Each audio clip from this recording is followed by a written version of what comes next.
All right, so we're back for another deep dive. And today we're going to be looking at the music industry. Always a fun one. Yeah, definitely. It's one of those things I feel like everyone has an opinion on, right? Absolutely. Everybody's got a hot take about the music biz. For sure. And, this time around, it was really interesting because the listener who sent this in, they only sent us one little piece. Oh, really? Yeah, just one excerpt. And it's from this interview with Bebe Rexha. And I'm sure you know Bebe Rexha, Oh, right? yeah, for sure. Chart topper meant to be. Yeah, exactly. So she's talking in this interview, and she's saying that she feels like the industry is punishing her. Mm. And then she goes on to say that she's thinking about exposing all the industry wrongdoings. Ooh, spicy. Yeah. And it got me thinking, right, like, what is she talking about here? Well, it's interesting that you bring up punishment because the music industry has a long and complicated history with power imbalances. This isn't just about one artist speaking out.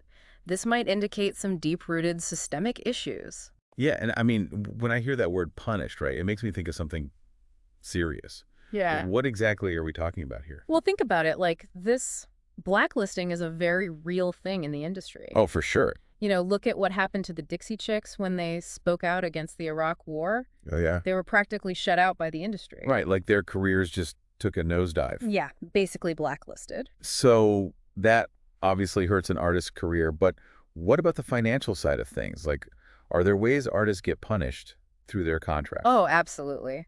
Have you ever heard of a 360 deal? Yeah, I've heard of it, but I don't really know the ins and outs. So it sounds like a good thing on the surface. The Yeah. label's like, we'll support you in every way, Right. but they take a cut of everything. Yeah. Music sales, touring, merch, even endorsements. Really? Yeah, so the artist ends up with very little control and potentially very little profit. So they're basically working for the label, not the other way around. Exactly. That reminds me of when Taylor Swift re-recorded all of her old albums. Oh, yeah. Wasn't that about regaining control and ownership of her music? Absolutely.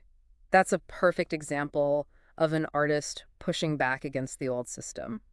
And it's not just financial. This punishment that we're talking about can also target an artist's creativity. Oh, yeah, for sure. Imagine a rising star, right? They've got this unique sound, but they're being pressured to change it up to fit what's on the radio. Oh, yeah, gotta get those radio plays. Exactly. Even if it means sacrificing their artistic vision, that's another form of punishment.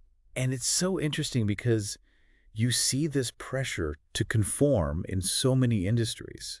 It's not just music. It's all about power dynamics. Who's calling the shots? Who gets to decide what flies? And how does that impact people's ability to speak up?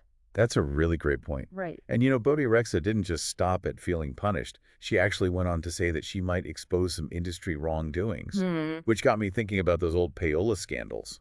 Right. Like, is this culture of silence still a thing in the music industry today? Well, the music industry has a long history of operating in the shadows.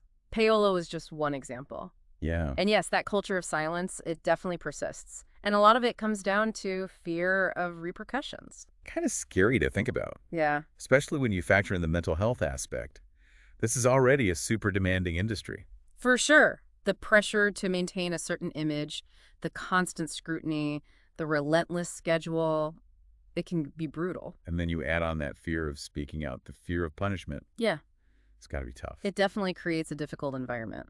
So what now? Like, where do we go from here? What could happen because of Bebe Rexha's statement? Well, hopefully this starts a movement towards more transparency, better contracts, support systems for artists. Maybe this encourages other musicians to speak up and share their experiences. Right, there's power in numbers. Exactly. And maybe that collective voice can actually lead to some change. Fingers crossed. And even if you're not a musician, this story really highlights the importance of speaking truth to power.